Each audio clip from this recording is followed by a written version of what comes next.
सत्साई भगत जी, आप जी कह रहे हैं कि यदि संत रामपाल जी महाराज जी स्वयं ही कबीर परमात्मा थे या हैं, तो 1997 के सत्संग में या अन्य सत्संगों में उन्होंने ये बात क्यों कही कि मुझे कबीर परमात्मा दिन के 10 बजे मार्च 1997 में आके मिले, कुछ समय के लिए मुझे आके मिले, मुझे दर्शन दिए और कुछ दिशा निर्देश दिए और अंतर ध्यान हो गए। अगर गुरुजी स्वयं ही कबीर परमेश्वर थे या हैं, तो फिर उन्हें कौन सा भगवान मिल गया और दूसरा कौन सा कबीर परमेश्वर आके उनको दर्शन दे गया? ये बात आप कह रहे हैं कि मुझे समझ में नहीं आई।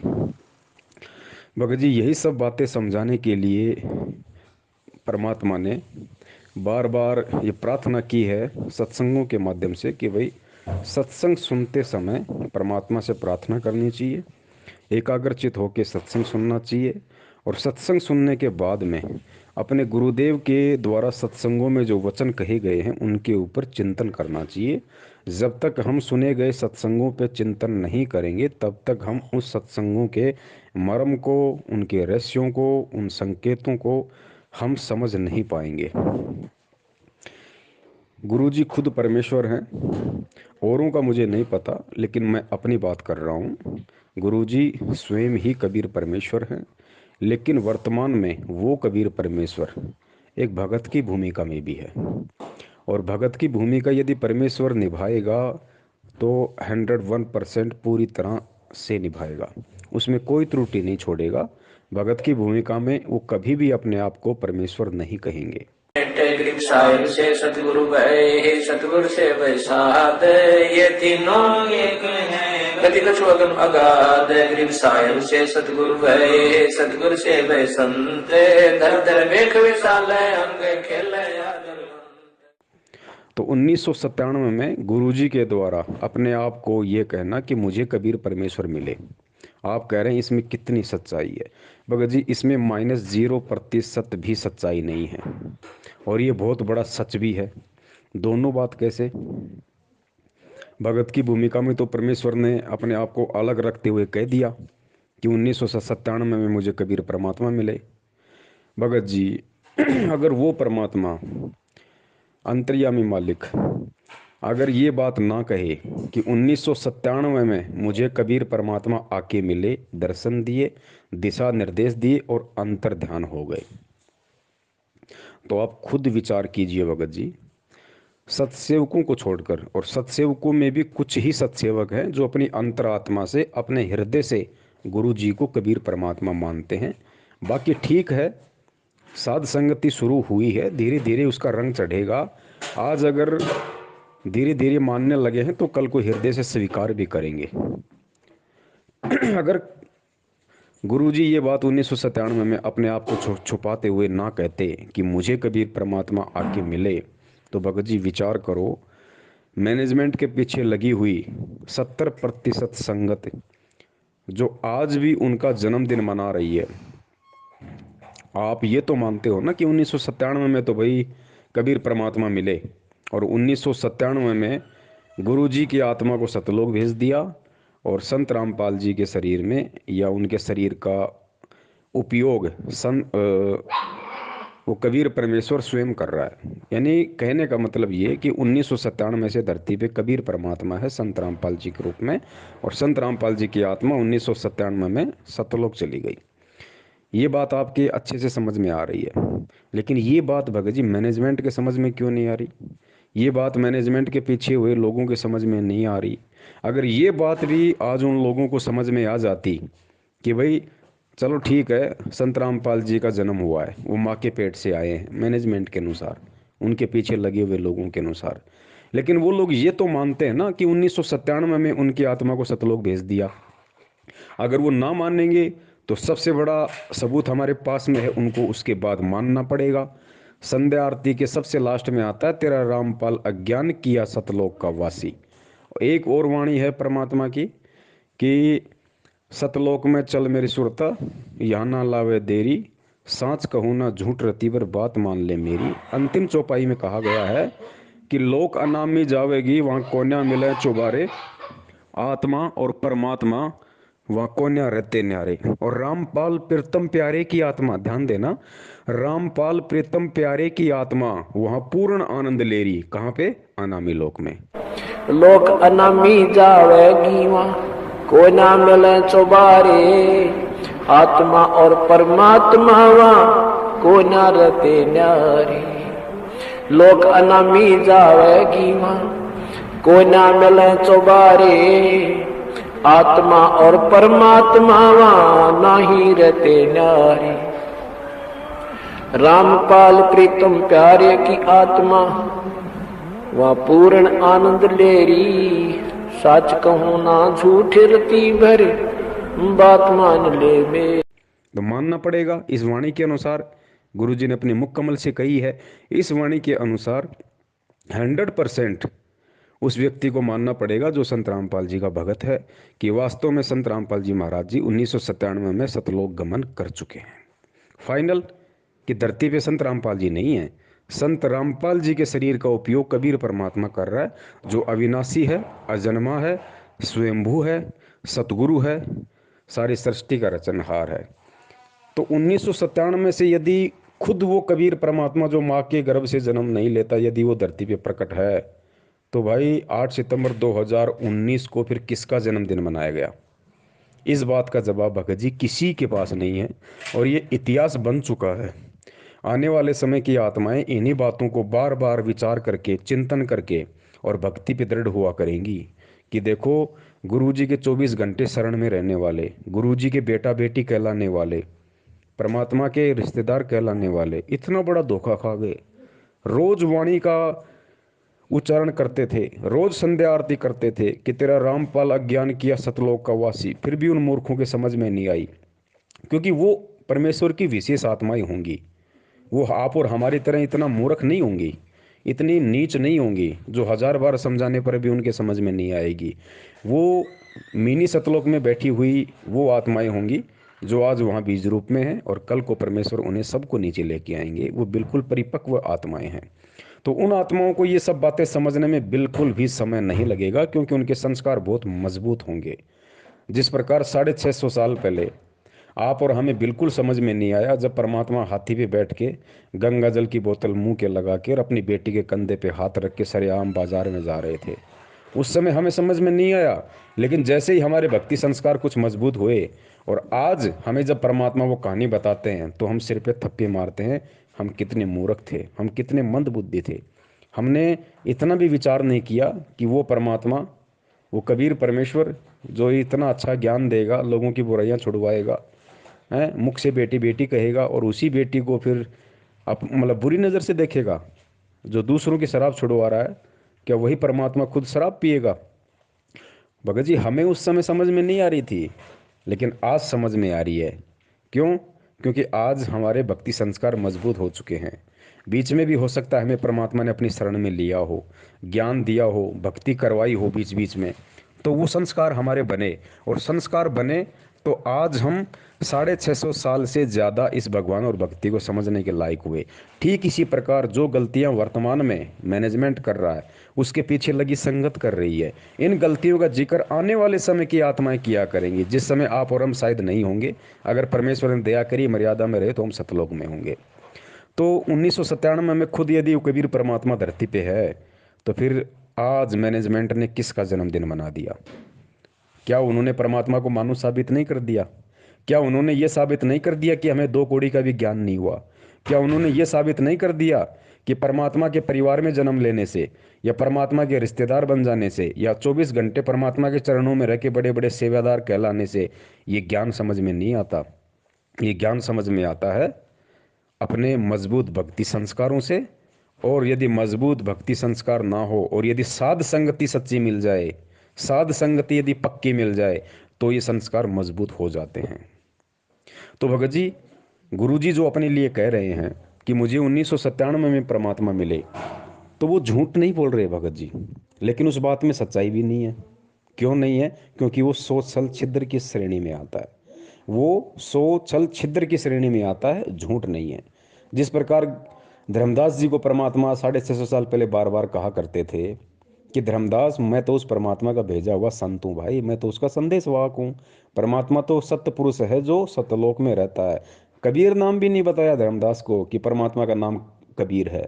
परमात्मा तो सत्य पुरुष है जो सत्यलोक में रहता है। अगर ये कह देते कि परमात्मा का नाम तो कबीर है, तो कबीर रूप में तो परमात्मा खुद आए हुए थे कबीर नाम से, तो धर्मदास वैसे स्वीकार नहीं करता कि मुंह पे बोल रहा है, मेरे सामने खड़ा है, मेरे जैसे आडमास का है, वो कहता है परमात्मा की देह नहीं होती, वो तेज पुंज का शरीर है, वो विदेह है, और खुद अपना नाम कबीर और कह रहा है परमात्मा का नाम कबीर। धर्मदास जिंदगी में स्वीकार नहीं करता। विधेय इसलिए कहा इसको कि जैसे परमात्मा का भी शरीर था और धर्मदास का भी शरीर था, लेकिन परमात्मा विधेयी कहा करते, विलक्षण देही थी उनकी, साकार हैं, थे भी हैं भी, उस समय प्रकट थे, अब भी हैं। और इसी प्रकार इस मंत्र को विधेय मंत्र का, तो उसको समझाने के लिए परमात्मा ने सोच छल छिद्र करना पड़ा कि भाई धर्मदास, मैं तो उसका भेजा हुआ संदेशवाहक हूँ भाई, परमात्मा तो सत्य पुरुष है जो सतलोक में रहता है। तो झूठ थोड़ी बोल रहे थे भगत जी, परमात्मा उस प्यारी आत्मा को समझाने की कोशिश कर रहे थे। एक और उदाहरण आपको देता हूँ ठीक इसी प्रकार। गुरुदेव ने सत्संग में बताया था आदरणीय गरीबदास जी महाराज जी के विषय में कि जब पंजाब का और राम राय, जिसको झुमकरा भी कहा जाता है, झुमकरा का अंग भी है सतग्रंथ साहिब में, तो पंजाब से चल के और राम राय जी उर्फ झुमकरा गरीबदास जी महाराज जी के दर्शन करने के लिए छुड़ानी आए। वो संत दर्शन को इतने ज़्यादा तड़प रहे थे, घर वालों से आके कहा कि भाई महाराज जी कहाँ हैं, दर्शन करने। घर वालों ने कहा जी कुछ पानी लो, जलपान लो, महाराज अभी आ जाते हैं। बोला नहीं जी, उनके दर्शन किए बिना मैं जलपान नहीं करूँगा। तो घर वालों ने कहा कि भाई महाराज जी खेतों की तरफ गए हुए हैं। बता दिया कि भाई इस तरफ खेत हैं, ऐसे ऐसे हैं, वहाँ महाराज जी मिलेंगे। तो उनको इतनी तड़प थी उनसे मिलने की, वो जो राम राय था वो सीधा खेतों की तरफ अकेला ही चल दिया। परमात्मा जानी जान थे, अंतर्यामी थे। अब उधर से आदरणीय गरीबदास जी महाराज जी चलते हुए आ रहे थे। अब झुमकरान ने तो साधु की जो पहचान थी अपने मन में वो उस तरह की बैठा रखी थी कि भाई या तो बहुत बड़ी दाढ़ी वाला होगा, या बहुत बड़ी जटा होगी, भगवा वस्त्र होगा, या गले में 15-20 रुद्राक्ष की माला होंगी। उस हिसाब से वो परमात्मा का जो रूप था अपने मन में बसाए हुए था। तो परमेश्वर अंतर्यामी थे, उनको पता था कि ये मुझसे पूछेगा, और पूछते अगर मैंने कह दिया भाई मैं ही गरीबदास हूँ, तो भाई मैं तो बिल्कुल सीधा साधा जैसे जाट हरियाणा में रहता है उस हिसाब से भाई धोती कुर्ता था बिल्कुल, ना कोई दाढ़ी, ना कोई किसी प्रकार की मूछ, ना कोई और कोई फालतू की कोई माला जनेऊ।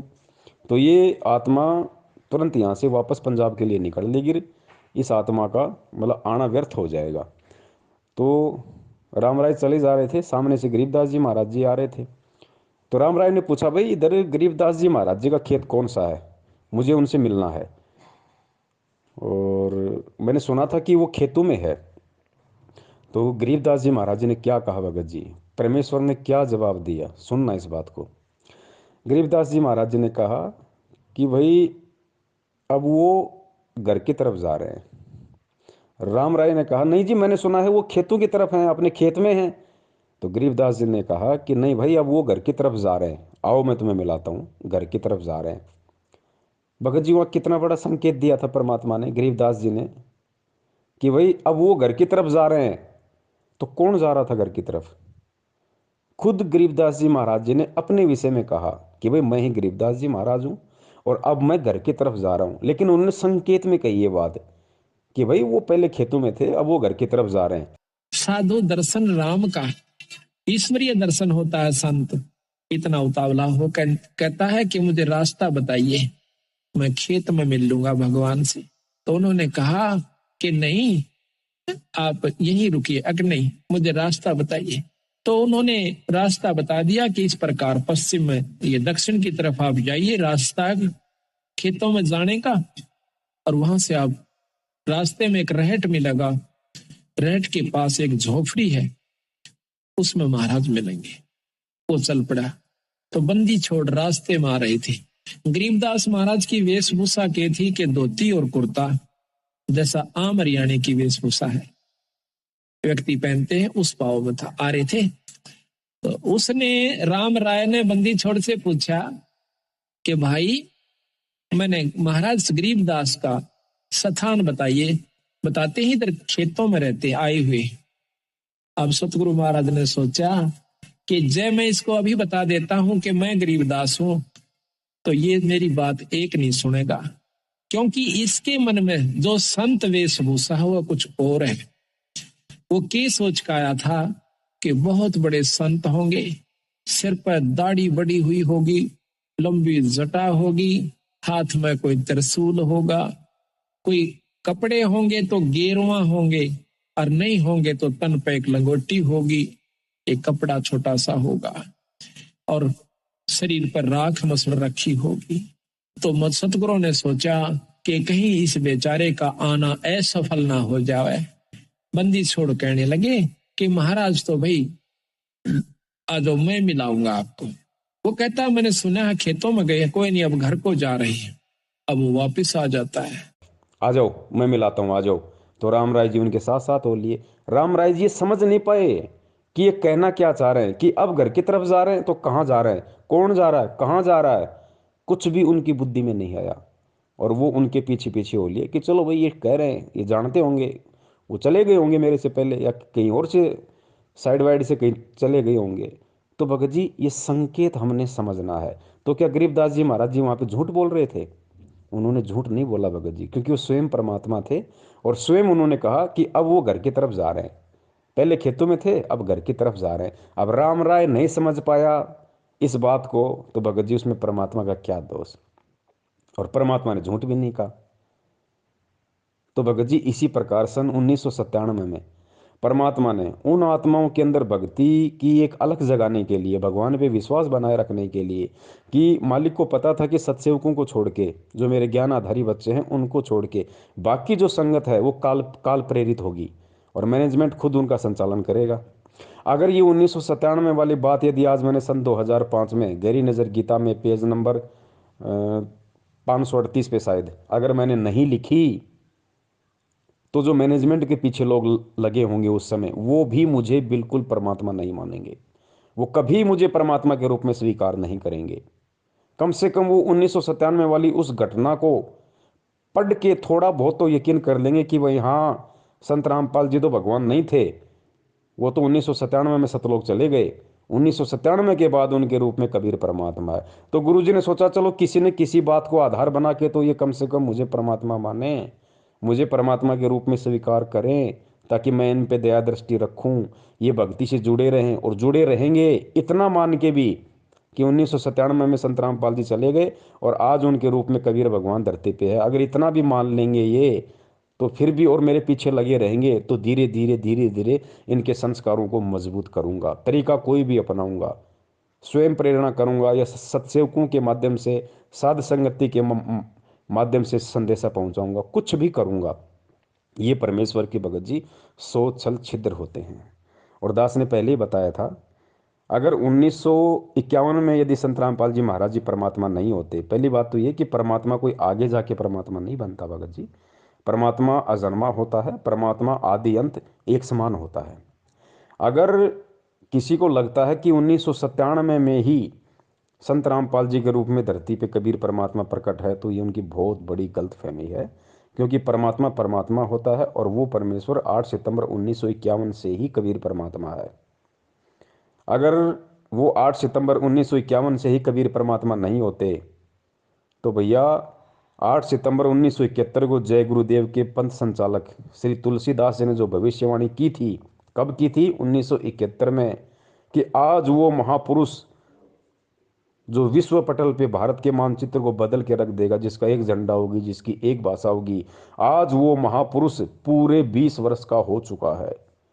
तो भाई यदि संत रामपाल जी महाराज जी का 1951 में जन्म हुआ था, माँ के पेट से आए थे, आप और हमारे जैसे सामान्य व्यक्ति थे, भगत थे, तो जय गुरुदेव ने किसको महापुरुष कहा? 1971 में ही जय गुरुदेव ने किसको महापुरुष कह दिया कि वो महापुरुष आज पूरे 20 वर्ष का हो चुका है? भगत जी इस बात पे विचार करो। और अगर गुरुजी वो महापुरुष ना होते, तो जय गुरुदेव की भविष्यवाणी का गुरुजी कभी भी समर्थन नहीं करते। गुरुजी केवल सत्य का समर्थन करते हैं, चाहे किसी की भविष्यवाणी क्यों ना हो। दूसरा पॉइंट, गुरुदेव ने कहा कि एक समय में पृथ्वी पे केवल एक ही संत होता है। इसलिए हमने उन नकली सतगुरुओं से बात नहीं बनेगी, एक समय में एक ही सतगुरु होता है। जैसे परमात्मा जब आए थे उन्होंने किसी को भी नाम देने का आदेश नहीं दिया था और स्वयं ही उपदेश दिया करते थे। 64 लाख शिष्य उनके हो गए थे, उन सब के स्वयं ही गुरु थे, स्वयं ही सतगुरु थे। और एक समय में एक ही संत होता पूरी पृथ्वी पे उस परमेश्वर का। वैसे तो ये अन्य उपासना बताने वालों की तो गिनती ही नहीं है। एक समय में पृथ्वी पे केवल एक ही संत होता है, दूसरा संत नहीं होता। तो बता दीजिए, आज संत रामपाल जी महाराज जी एक भगत की भूमिका में अपने दादा गुरुदेव जी के लिए क्या शब्द यूज करते हैं? मेरे पूज्य गुरुदेव। और भक्ति मार्ग में गुरु जी ने बताया कि पूज्य शब्द केवल उसी के लगता है जो परमात्मा होता है, जो स्वयं परमात्मा होता है। लेकिन दादा गुरुदेव स्वामी रामदेवानंद जी महाराज जी कोई परमात्मा नहीं थे, ना ही वो सतगुरु थे। वो सतगुरु भी नहीं थे भगत जी, और ना ही वो परमात्मा थे। वो केवल एक भगत थे, इससे ज़्यादा कुछ नहीं थे। अगर वो सतगुरु थे, या फिर जैसे गुरु जी ने भगत की भूमिका में उनके नाम से पहले लगाया मेरे परम पूज्य गुरुदेव, मेरे पूज्य गुरुदेव, मेरे सतगुरुदेव, तो ये जो सतगुरु शब्द है, ये पूज्य शब्द है, ये केवल परमेश्वर के लिए, बंदी छोड़ के लिए, परमात्मा के लिए है, ध्यान रखना। तो भगत जी अगर वो पूज्य होते वास्तव में, अगर वो परमेश्वर होते दादा गुरुदेव, यदि दादा गुरुदेव वास्तव में सतगुरु होते, तो भगत जी 1994 में संत रामपाल जी महाराज जी सतगुरु नहीं बन सकते थे। सांसारिक दृष्टि में नाम दान देने के लायक नहीं बन सकते थे, क्योंकि पृथ्वी पे एक समय में दो सतगुरु नहीं हो सकते भाई। पृथ्वी में एक समय में एक ही सतगुरु होता है, ध्यान रखना। तीसरा पॉइंट बहुत अहम है और इसको हमने भगत जी समझना पड़ेगा। बगैर समझे हम इसकी गहराई में नहीं जा पाएंगे। ये जो सतनाम का जो मंत्र है 2 अक्षर का, जो शायद आपको मिला या नहीं मिला मुझे नहीं पता, लेकिन सबको पता है कि सतनाम में 2 मंत्र कौन से हैं। ये 2 मंत्र देने का अधिकारी इस पूरी सृष्टि में सतनाम मंत्र देने का अधिकारी गुरु बनकर, सतगुरु बनकर यदि कोई दे सकता है तो केवल बंदी छोड़ कबीर साहब दे सकता है। और कोई भी व्यक्ति सतनाम का मंत्र किसी को नहीं दे सकता, और ना ही ये प्रथम नाम जो है, 5 नाम, ये कोई दे सकता भगत जी, कोई नहीं दे सकता। ये केवल परमेश्वर कबीर साहिब ही दे सकते हैं, इनके अलावा कोई नहीं देगा। कबीर जी ने ये नाम 650 साल पहले दिए। उसके बाद बता दो भगत जी किस महापुरुष ने ये सतनाम को दान किया? किसी ने दान नहीं किया, आज तक रिकॉर्ड है, क्योंकि उनके अलावा कोई दूसरा कर ही नहीं सकता। 650 साल पहले वो स्वयं आए थे, तो उन्होंने लोगों को सतनाम दिया, कुछ विशेष आत्माओं को सतनाम दिया और रिकॉर्ड करवा दिया धर्मदास जी के माध्यम से, क्योंकि धर्मदास जी को परमेश्वर ने सतनाम दिया था। तो धर्मदास जी के माध्यम से परमात्मा ने कबीर सागर में भी रिकॉर्ड करवा दिया पूरा, वो 2 शब्द भी लिखवा दिए, ताकि कल को झूठे ना हो जाएं कि सतनाम में ये मंत्र नहीं है। तो कबीर परमात्मा ने 650 साल पहले सतनाम दिया। उसके 200-250 साल बाद वही कबीर परमात्मा गरीबदास जी महाराज जी के रूप में आए। लेकिन 250 साल पहले जब गरीबदास जी महाराज जी यहाँ आए, तो उनका मकसद किसी को सतनाम देना नहीं था, उनका मकसद किसी का मोक्ष करना नहीं था, उनका मकसद किसी को प्रथम नाम देने का नहीं था। और उन्होंने ना किसी को सतनाम दिया, ना किसी को प्रथम नाम दिया। ये 7 मंत्र जो आज हमें मिले हुए, किसी को नहीं दिया गरीबदास जी महाराज जी ने। जितने भी उनके शिष्य बने, जितने भी उनके भगत बने, सबको उन्होंने भिन्न भिन्न नाम दिए। किसी को हरे राम, किसी को ओम नमो भागवते वासुदेवाय, किसी को ओम नमः शिवाय, क्योंकि उनका मकसद उस समय किसी का मोक्ष करना नहीं था। गरीबदास जी महाराज जी के रूप में कबीर परमात्मा जब आए थे, उनका केवल एक टारगेट था, और परमात्मा जिस विशेष काम के लिए आते केवल उसी को पूरा करके जाते हैं।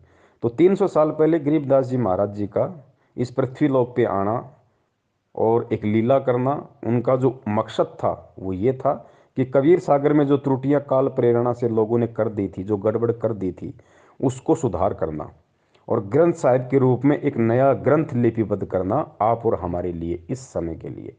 तो परमात्मा उस समय केवल उसी काम के लिए आए थे। और वो काम उन्होंने पूरा किया और हो गए। लेकिन उन्होंने किसी को सतनाम नहीं दिया।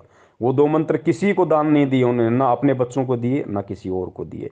केवल अपने ग्रंथ साहिब में उन मंत्रों को लिख के चले गए, ताकि आज हमारे को विश्वास हो कि वास्तव में यही सतनाम है जो आज हमें संत रामपाल जी महाराज जी दे रहे हैं। वरना हम यकीन ही नहीं कर पाते कि यही सतनाम होगा। हम 650 साल पहले की तरह भ्रमित हो जाते। कलयुग की पिछली पीढ़ी में 12वां पंथ ये काल के जो कबीर पंथ में होंगे ना, गरीबदास का होगा। और तब तक मैं जो अब ये वाणी लिखवा रहा हूं ज्ञान, इसमें भी ये अपनी सोच अनुसार परिवर्तन करेंगे, कुछ इसका प्रारूप बिगाड़ेंगे। काल बिगड़ुआ होगा क्योंकि इसने सुख संवेद का नाश कर दिया था। और फिर गरीबदास नाम से 12वां पंथा होगा, ये मेरे नाम से। उसमें मेरी महिमा की वाणी को मैं यथार्थ रूप में प्रकट करवाऊंगा। और वो वाणी इतनी प्रसिद्ध नहीं होएगी, लोग उसको छेड़छाड़ नहीं करेंगे। और गरीबदास ने आदेश दे दिया था उस लिखने वाले को कि जो मैं बोलूं उतना ही लिखेगा, और इसमें कोई छेड़छाड़ करेगा उसकी दुर्गति हो जाएगी। तो भगत जी गरीबदास जी महाराज जी ने भी किसी को सतनाम नहीं दिया, वो 2 मंत्र नहीं दिए। और आज वर्तमान में संत रामपाल जी महाराज जी और कबीर साहिब जी के बीच में जितने भी महापुरुष हुए हैं जिनका जिक्र गुरु जी करते हैं, चाहे धर्मदास जी हो, चाहे गरीबदास जी हो, चाहे नानक जी हो, मलुकदास जी हो, घीसा दास जी हो, कितने भी महापुरुष हुए हैं भगत जी, उन सबको परमात्मा ने ये सतनाम दिया। लेकिन उनमें से किसी को भी आगे सतनाम को दान करने का आदेश नहीं दिया। आदरणीय नानक जी भी, क्योंकि नानक जी तो नाम दे ही नहीं सकते थे, लेकिन जब बेई नदी से परमात्मा उनको सतलोक ले गए तो वही पुनकर्मी आत्मा थी परमात्मा की, मालिक ने उसी समय उनको सतलोक में बैठा दिया था। उसके बाद में जब वापस वो आए तो नानक जी नहीं थे, कालूराम मेहता का बेटा नहीं था भगत जी। स्वयं कबीर परमात्मा नानक जी के रूप में धरती पे मौजूद है। और नानक जी कितने वर्ष तक रहे, उतने वर्ष तक परमात्मा ने नानक जी के रूप में लीला की। नानक जी के वो शरीर, वो चोला धारण किया परमात्मा ने, नानक जी वाला, और पूरे समय उन्होंने लीला की। और नानक जी के रूप में भी वो कबीर परमात्मा वाहे गुरु नाम देता रहा, लेकिन सतनाम किसी को नहीं दिया। लेकिन आज हमें विश्वास हो कि वास्तव में यही सतनाम है। नानक जी के माध्यम, मतलब नानक जी के रूप में उन्होंने गुरु ग्रंथ साहिब में वो मंत्र लिख दिए, ताकि हमें आज हमें विश्वास हो। अब बहुत सारे भाई कहते हैं भाई ये कैसे हो सकता, नानक जी के रूप में कबीर परमात्मा, ये तो नहीं हो सकता, हमने गुरु जी के मुख से सुना ही नहीं। अरे गुरु जी नहीं बताएंगे भाई, गुरु जी ने जो बताना था वो सब कुछ खोल के बता दिया। अब गुरु जी के सत्संगों का निष्कर्ष आपने निकालना पड़ेगा। गुरु जी ने कई बार आपने सुना होगा कि नानक जी बाला और मर्दाने को श्रीलंका ले गए घुमाने के लिए अपनी सिद्धि शक्ति से। फिर जैसे सिद्धि शक्ति का जिक्र आया तो गुरु जी ने क्या कहा कि भाई देखो, जो सतलोक में जाता है ना, जिसको परमात्मा सतलोक में लेके जाते हैं जिस आत्मा को, और सतलोक तो सिद्धियों का भंडार है, और जब वो आत्मा यहाँ आती है तो कुछ सिद्धियाँ ऑटोमेटिक उस आत्मा से चिपक जाती हैं। तो उन्हीं सिद्धियों के कारण नानक जी ने उनको अंतर ध्यान किया, इतनी लीलाएं की अपने सारे जीवन में, क्योंकि वो सिद्धियाँ उनके चिपक के आ गई थी। ठीक है, ये हमें गुरुजी बताते हैं, आपको भी अच्छे से पता है। और उन्हीं सिद्धियों के बलबूते पे उन्होंने अपनी सारी लीलाएं की, चमत्कार किए। तो भगत जी यहाँ पे हमने निष्कर्ष निकालना पड़ेगा गुरुजी के सत्संग का, समझना पड़ेगा परमात्मा के उस संकेत को। नानक जी को परमात्मा सशरीर तो लेके नहीं गए थे सतलोक में, लेके तो उनकी आत्मा को गए थे। शरीर तो बेई नदी में ही परमात्मा ने कहीं छुपा रखा था, उधर जंगल वंगल में। नानक जी की आत्मा को परमात्मा सतलोक लेके गए। और फिर क्या, फिर गुरुजी ने कहा कि ये ऑटोमेटिक सिस्टम है, ये जो सतलोक में आत्मा जाएगी ऑटोमेटिक उसके कुछ सिद्धियां चिपक जाती है, वो नीचे आ जाती है। ठीक है जी, अगर हम इस बात को सत्य माने, ये सोशल छिद्र है परमात्मा का, झूठ नहीं कहा परमेश्वर ने, ये सोशल छिद्र है। अगर हम ये मान के चलें कि वास्तव में नानक जी की आत्मा के वहाँ से सिद्धियाँ चिपक के आ गई ऑटोमेटिक, और उन सिद्धियों का प्रयोग नानक जी ने किया, तो भाई मुझे एक बात बताइए, आज हज़ारों भक्तों के ऐसे ऐसे इंटरव्यू है जो ये कहते हैं कि भाई मेरी आत्मा को गुरुजी सतलोक ले गए, मुझे सारे ब्रह्मांड दिखाए। बहुत सारे तो ऐसे कहते हैं मुझे गुरुजी ने सतलोक में आम खिलाया, मुझे केला खिलाया, हैं, मैं ऐसे गया, मैं ऐसे पहाड़ों में घूमा, पहाड़ों के अंदर से गया, मैं सोचा मरूंगा, लेकिन मैं तो पहाड़ के अंदर से निकल गया। तो आज गुरुजी, और हाँ, आज हम जिन जिन भक्तों का इंटरव्यू सुनते हैं जो सतलोक के दर्शन करके आए हैं, तो गुरुजी सशरीर तो उनको भी नहीं लेके गए, उस भगत की आत्मा को ही लेके गए ना। सशरीर तो गुरुजी लेके नहीं जाएंगे, नानक जी की भी आत्मा लेके गए। और आज हमारे जो सैकड़ों भगत भाई हैं जो कहते हैं कि मैं सतलोक देख के आ गया, मुझे गुरुजी ले गए, उनकी भी आत्मा को ही लेके गए। तो भाई एक बात बताइए मुझे, आज जो हजारों भगत ये दावा करते हैं कि मुझे गुरुजी सतलोक दिखा के लाए, और यदि वहाँ का ऐसा कोई ऑटोमेटिक सिस्टम है कि आत्मा जब वहाँ जाती है तो उसकी सिद्धियाँ चिपक जाती हैं, तो हमारे वालों की क्यों नहीं चिपकी? ये जो हजारों भगत जो इंटरव्यू देते हैं, इनकी एक भी सिद्धि क्यों नहीं चिपकी? ये अपनी आत्मा के कोई तेल लगा के गए थे क्या जो वहीं पे वो फिसल गई? इनकी क्यों नहीं चिपकी भाई वो सिद्धियाँ? और मान लो अगर भगत की सिद्धियाँ चिपक भी गई, तो इस भक्ति का विधान है वो सिद्धियों का यूज नहीं कर सकता। सिद्ध महल में सिद्ध महल में सिद्ध चौबीसा, हंस भी छोड़े विश्व बीसा। ये गुरु जी की वाणी है, बार बार परमात्मा बताते हैं कि इस भक्ति के करने से तुम्हारे अंदर 24 सिद्धि आ जाएंगी, लेकिन भगत ने उसका प्रयोग नहीं करना। सिद्ध महल में सिद्ध चौबीसा, हंस भी छोड़े विश्व बीसा। जो हंस होगा, भगत होगा, वो 24 की 24 को भी छोड़ देगा, फैल कर देगा साइड में, नहीं सिद्धियाँ नहीं मुझे यूज करनी। तो भगत जी हमने यहाँ समझना पड़ेगा, अगर नानक जी की आत्मा की सिद्धि चिपक के आ गई थी, तो आज हमारे वालों की चिपक के क्यों नहीं आ रही? तो इससे जाहिर है कि कबीर परमात्मा स्वयं नानक जी के रूप में थे। और आत्मा अगर इतने चमत्कार करेगी, तो परमात्मा आज हमारे को ये नियम नहीं बता सकते कि बच्चों तुमने सिद्धि का प्रयोग नहीं करना, वरना उंगली उठ जाएगी भक्ति में कि फिर नानक जी ने क्यों किए। नानक जी भी तो भगत थे, कोई भगवान थोड़ी थे। फिर नानक जी भी तो यही भक्ति कर रहे थे, यही मंत्र जाप कर रहे थे, यही भगवान मिला था, फिर नानक जी ने सिद्धियों का प्रयोग क्यों किया? भगत जी आज बहुत बड़ा सवाल खड़ा हो जाता भगत समाज के सामने, गुरु जी दोगले साबित हो जाते। लेकिन भाई वो स्वयं कबीर परमात्मा नानक जी के रूप में सारा खेल खेल रहे थे। इस बात को जगत थोड़ी समझेगा, इस बात को हम भक्तों ने समझना पड़ेगा, क्योंकि आज परमात्मा हमें यही सब कुछ समझाने के लिए आए। तो भगत जी इसलिए दास निवेदन करता है, जिस प्रकार अब बताओ उस समय 500 साल पहले जब परमात्मा के समकालीन थे नानक जी, उस समय किसने यकीन किया कि नानक जी, बताओ, स्वयं वो परमात्मा है? किसी ने यकीन नहीं किया भगत जी, क्योंकि वो उसी तरीके से अपना खेल खेल रहे थे, उसी तरीके से अपनी लीला कर रहे थे परमात्मा। क्योंकि कुछ सिद्धियां नानक जी के अंदर पहले से भी थी, कुछ पूर्व भक्ति की उसके ऐसे संस्कार थे जिस वजह से वो बेई नदी में वो उन्होंने डुबकी मारी, क्योंकि वो मछली बन जाना जानते थे, वो मछली बनना जानते थे। इसलिए उन्होंने कहा था कबीर जी को कि मैं तब विश्वास करूंगा जब मैं डुबकी लगाऊंगा और आप मेरे को पकड़ के दिखा देना। तो नानक जी में परमात्मा के मिलने से पहले भी सिद्धियां थी, लेकिन परमात्मा से मिलने के बाद, परमात्मा से दीक्षा लेने के बाद, चाहे सिद्धियां हो या ना हो, भगत सिद्धियों का प्रयोग नहीं कर सकता। तो नानक जी को परमेश्वर ने सतलोक भेज दिया था, उसके बाद खुद उनके शरीर में थे भगत जी। अब ये समय भगत जी, अब आप सोचिए बड़े भाई, जब स्वयं कबीर परमात्मा ने 650 साल पहले मंत्र दिए, और आज खुद वो परमात्मा मंत्र दे रहा है सतनाम का, तो भगत जी परमात्मा ने जब आज से पहले, और ये चारों युगों का इतिहास उठा के देख लो भगत जी, परमात्मा ने स्वयं ही, चाहे वो किसी संत के रूप में आए हो या चाहे स्वयं आए हो भगत जी, परमात्मा ने स्वयं ही ये मंत्र लोगों को दान किए हैं। दूसरा कोई मंत्र दान नहीं कर सकता, कोई नहीं कर सकता।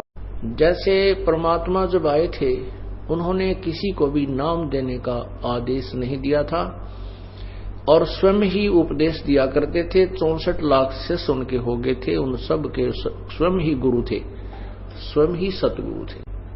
और एक समय में एक ही संत होता पूरी पृथ्वी पे उस परमेश्वर का। वैसे तो ये अन्य उपासना बताने वालों की तो गिनती ही नहीं है।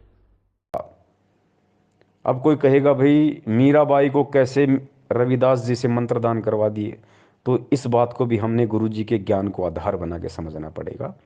मीराबाई को रविदास जी ने नाम दीक्षा नहीं दी थी। आपने गुरु जी के मुख से भी सुना होगा कि भाई मीराबाई से नाम लिया, कबीर जी ने कहा कि जा भाई रविदास जी से नाम ले ले, तो मीराबाई जाके रविदास जी से नाम ले आई। लेकिन यहाँ गुरु जी जो बात हमें समझाना चाह रहे हैं पुण्यात्माओं, परमात्मा एक सांसारिक दृष्टि से सत्संग करेंगे, वरना दुनिया विरोध खड़ा कर देगी। क्योंकि रविदास जी की हिस्ट्री में लिख दिया गया कि मीरा को नाम रविदास जी ने दिया, और हकीकत भी है। क्योंकि मीरा ने रविदास जी से नाम लिया था। लेकिन जिस समय मीरा ने रविदास से नाम लिया था उस समय रविदास के रूप में कौन बैठा था? वो कबीर परमात्मा बैठा था, क्योंकि मीरा को सतनाम मिला था भाई। मीरा को प्रथम नाम ओरिजिनल मिला था जो आप और हमारे को मिला है। भले ही आगे पीछे के 2 मंत्र ना मिले हों प्रथम नाम के, लेकिन बीच के 5 नाम और सतनाम मीरा को मिले थे। तो ये कौन दे सकता है ये नाम? ये रविदास नहीं दे सकता था, वो भगत था। कबीर परमात्मा ने वो नाम दिए भाई, कबीर परमात्मा ने। रविदास जी को तो मालूम भी नहीं मैंने कब मीरा को नाम दे दिया, कब क्या लीला हो गई। ठीक इसी प्रकार जिस प्रकार पांडवों का यज्ञ सफल करने के लिए परमात्मा ने अपने भगत सुपथ सुदर्शन में प्रेरणा करके और 15 दिन के टूर पे भेज दिया, और स्वयं झोपड़ी में सुपथ सुदर्शन जी का रूप बना के परमात्मा बैठ गया और जाके पांडवों की यज्ञ सफल कर दी।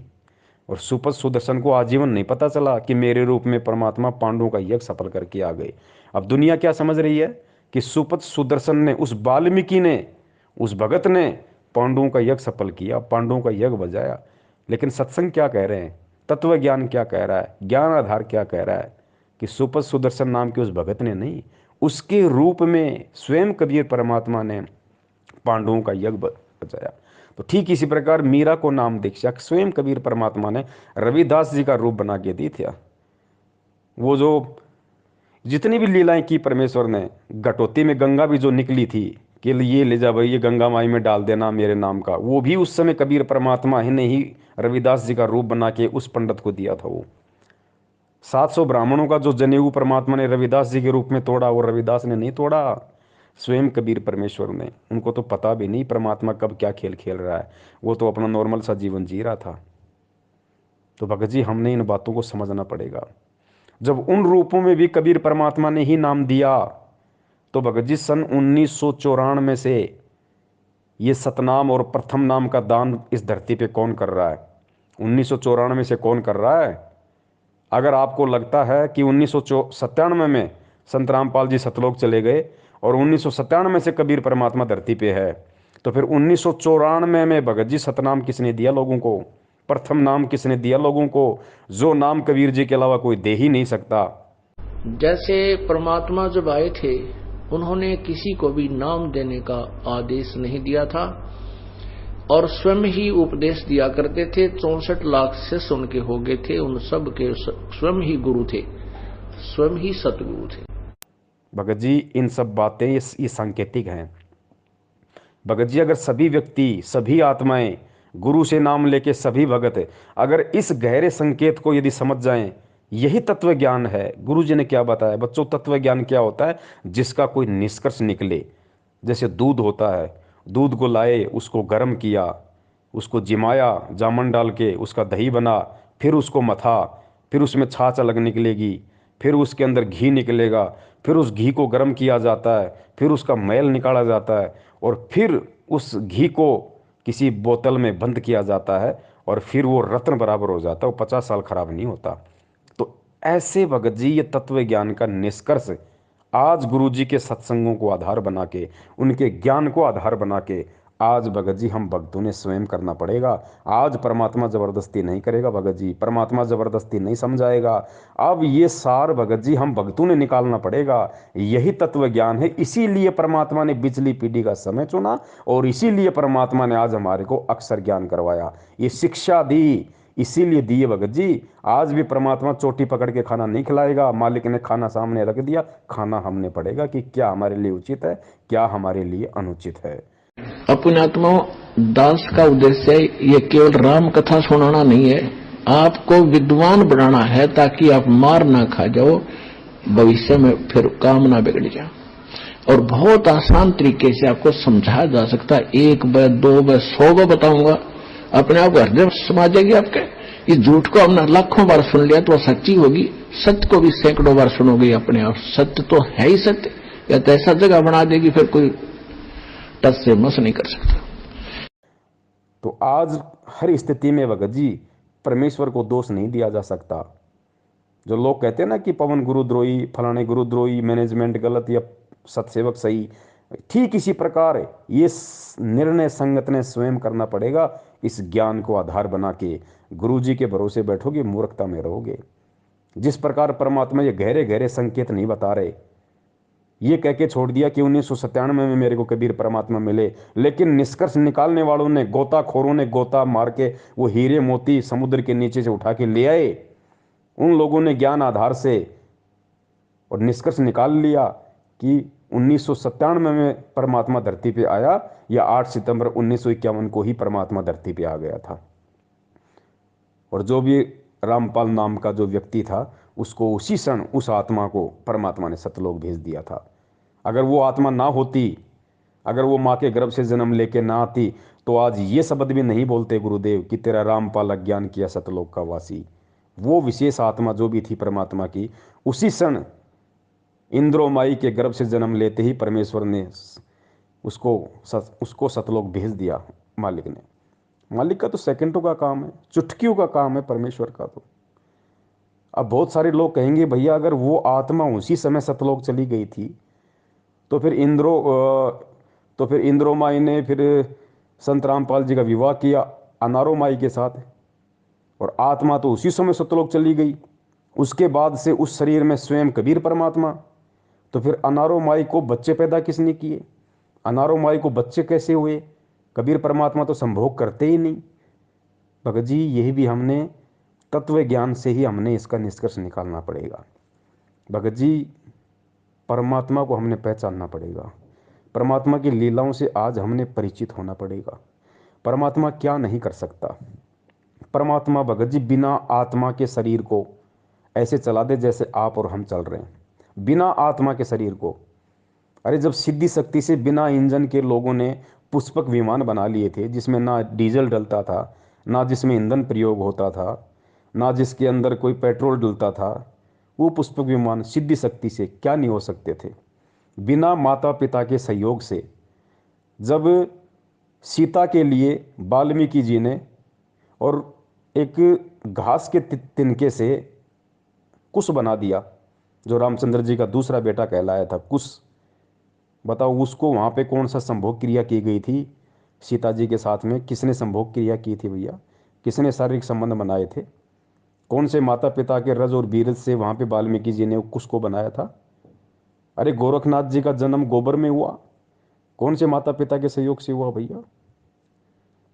भगत जी परमात्मा कुछ भी कर सकता है, लोगों को कुछ नहीं लगेगा, दिखाई नहीं देगा क्या हो गया क्या नहीं हो गया। उनको तो ऐसा लगेगा जैसे बस आपस में सब कुछ चल रहा है नॉर्मली। परमात्मा क्या नहीं कर सकता। अरे आटा पीसने की चक्की है, सबको पता है, या तो हाथ से चलाओगे तब चलेगी, या जैसे वो पवन चक्की आती है भाई, वो बड़े बड़े पंख होते हैं, फिर हवा का वेग होता है, वो घूमता है, फिर नीचे उसके कोई सिस्टम लगता है, तब वो चक्की पीसेगी। तब या तो उससे लाइट बनेगी या उससे आटा पिसेगा। या आजकल जैसे मोटर आ गई, आप जब तक मोटर नहीं लगाओगे, लाइट नहीं लगाओगे, तब तक वो चक्की नहीं चलेगी, आटा नहीं पिसेगा। ये बिल्कुल सर्वदा सत्य है। लेकिन इब्राहिम सुल्तान ने जब 300 साधुओं को जेल में डाल दिया, और उस समय परमात्मा भी जेल में चले गए, और परमात्मा ने अपनी शक्ति से बस छड़ी को यूँ घुमाया था, बस दूर खड़ा होके 300 चक्कियाँ अपने आप चलने लग गई। और वो सैनिक उसके अंदर गेहूँ डाल रहे हैं, कणक डाल रहे हैं, आटा पिस रहा है। बताइए भाई साहब, कौन सी मोटर लग गई थी? कौन अपने हाथ से चक्की घुमा रहा था? कौन सा वहाँ पे टरबाइन लगा हुआ था जो पवन चक्कियाँ चल रही थी? उधर से परमात्मा वहाँ पहुँच गए जेल में, जहाँ उसके बच्चे 360 चक्की पीस रहे थे। अब वहाँ जा कर के उन पहरेदारों से कहा, पुलिस वालों से, कि भाई मेरी भी सजा कर दी तुम्हारे राजा ने। वो बोले तो अच्छा भला आदमी आप पे आ गया, कहाँ पे आ गया? मैं तो भाई राजा तो डर लग गया। बोला ठीक है बैठ अंदर। वो बैठा दिया और कहा ये चक्की पकड़। तो परमात्मा खड़े हो गए, कहने लगे भाई देखो एक काम करेंगे हम, चाहे तो चक्की चलवा लो और चाहे इसमें तुम कणक डालो, एक काम तुम करोगे काम करेंगे। और सबको कह दिया बंद कर दो भाई। अब सैनिकों ने सोची अच्छा क्रांतिकारी आया, इसने सटराई करवा दी। कहने लगे बात उन्हें सोची, पुलिस वाला ने सोची कि लाइन नसीब दे कराएंगे आज, पहले 2 घंटे 4 घंटे चक्की चलवाते थे, सारा दिन चलवाएंगे। कहा कि हम कनक डालेंगे और तुम चक्की चलाओ। परमात्मा बोले ठीक है, पोजीशन पकड़ो, आप आओ सारे, तैयार हो जाओ, कणक ले गए। एक अच्छा हो गया तैयार। परमात्मा एक सोटी ले रहे थे, डंडी सी, अपनी चाकी के उस डंडे का लगा दी, चल बच्चा पीस देन काटा। तो वो सारी चक्की 360 की 360 कखा उठा दिया, जैसे बिजली वाली चाल लग रहे हैं। अब उन सभी से कहा कि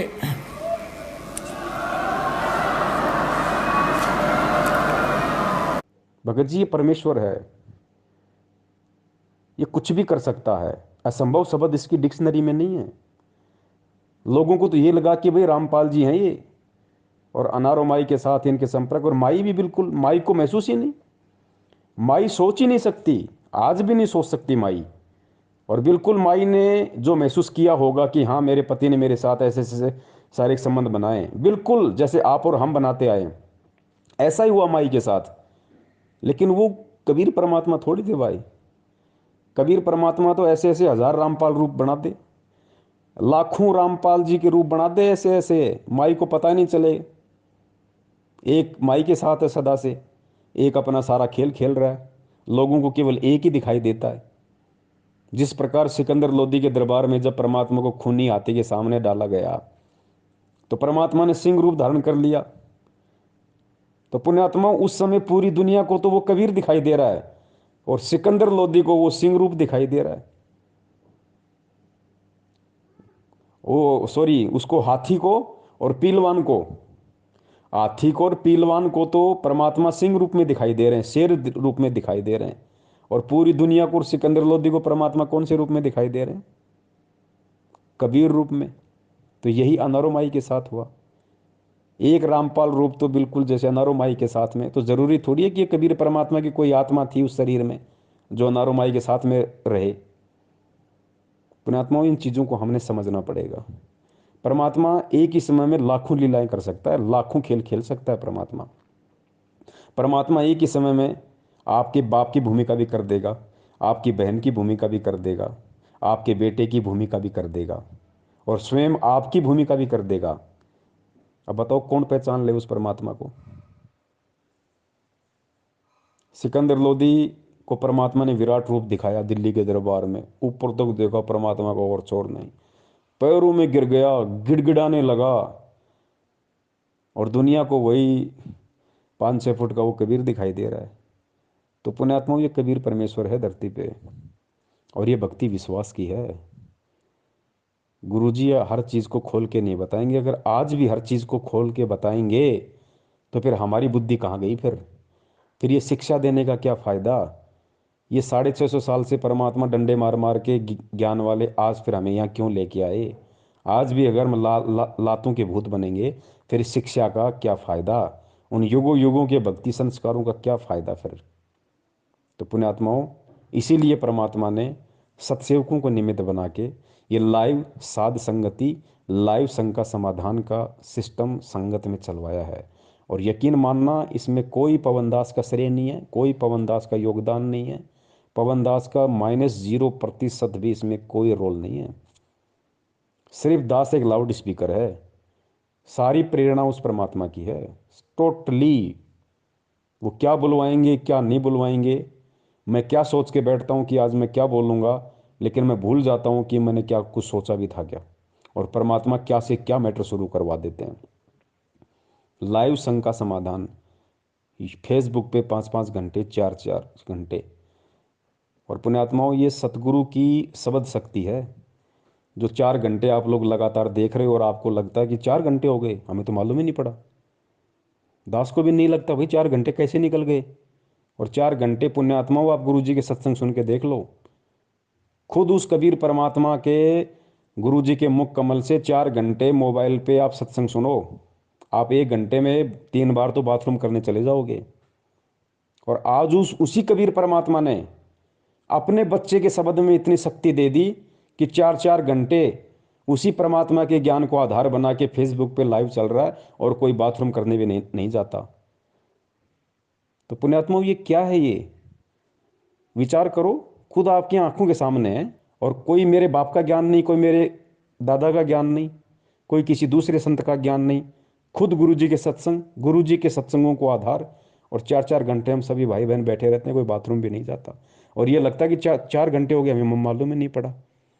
तो ये खेल परमात्मा खेलता है समझाने के लिए, क्योंकि हम उस आए हुए परमात्मा को इतना महत्व नहीं दे पाते, लेकिन उसी परमात्मा के द्वारा कही गई बातों को यदि कोई तीसरा व्यक्ति बोल दे तो उस बात को लोग ज्यादा महत्व दे देते हैं। लेकिन परमात्मा चाहता है कि चाहिए कुछ भी महत्व दें, कुछ भी करें, ये मेरे ज्ञान पे टिके रहें, ये सच्चाई से जुड़े रहें, भगवान और भक्ति पे इनका विश्वास बना रहे पुण्यात्माओं। वरना ऐसी स्थिति में तो कोई भी कब का गुरु बन के बैठ जाता, लेकिन अब ऐसा संभव नहीं है। परमेश्वर ने अपनी आत्माओं के हृदय में तत्व ज्ञान रूपी बीज डाल रखा है। अगर मेरे जैसा कोई दुष्ट, कोई नालायक यदि ऐसी गंदी सोच भी सोच लेगा, उसी क्षण परमात्मा उठा के दूर कर देंगे। और सामने वाले जो बच्चे हैं परमात्मा के, जो संगत है, वो कदापि स्वीकार नहीं करेगी, बिल्कुल कदापि स्वीकार नहीं करेगी। कुछ मूर्ख होते हैं, उनकी कह नहीं सकते, जैसे कोई संजय के पीछे लग गया, कोई अपना और कहीं सेट हो गया। बाकी अब परमात्मा नकली संतों के, पंथों के चिमटे उखड़वाने आए हैं। नया चिमटा नहीं गड़ेगा किसी का, चाहे कोई कितना ही खुश हो ले अपना चिमटा गाड़ के, संजय जैसा या मैनेजमेंट जैसा, चिमटे इनके उखड़ेंगे अब। तो भाई परमेश्वर दया करें, धरती पे मालिक है। 8 सितंबर 1951 से धरती पे प्रकट है, विद्यमान है।